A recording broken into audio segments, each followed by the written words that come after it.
गांव के बाहर एक पुरानी हवेली थी जिसे लोग कालिया हवेली कहते थे। कहते हैं वहां जाने वाला कभी लौट कर नहीं आता। वहां की दीवारों से हमेशा किसी के चीखने चिल्लाने की आवाजें आती थीं और रात के अंधेरे में हवेली की खिड़कियों से लाल चमकती आंखें दिखाई देती थीं। एक दिन शहर से आए 4 दोस्त रोहन, समीर, प्रिया और नेहा इस रहस्य को सुलझाने के लिए उस हवेली में जाने का फैसला करते हैं। गांव वालों ने बहुत मना किया, लेकिन वे हंसकर टाल गए। आधी रात को चारों हवेली के अंदर दाखिल हुए। दरवाजे से ही अजीब सी सड़ांत आ रही थी, जैसे किसी चीज की लाश सड़ रही हो।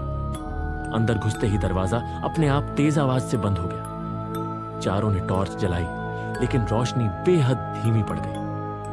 हवेली में एक अजीब सा गीला एहसास था, जैसे दीवारों पर कुछ चिपका हो, शायद खून।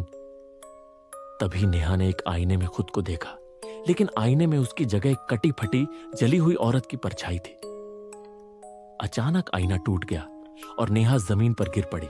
उसके शरीर पर गहरे निशान उभर आए, जैसे किसी ने नाखूनों से नोच दिया हो। प्रिया डर के मारे रोने लगी। तभी उसे किसी ने पीछे से बालों से पकड़कर घसीट लिया। वह चिल्लाई, बचाओ! लेकिन उसकी आवाज ही नहीं निकली। उसे एक अंधेरे कमरे में खींच लिया गया, जहां से अजीब सी फुसफुसाहटें आ रही थीं।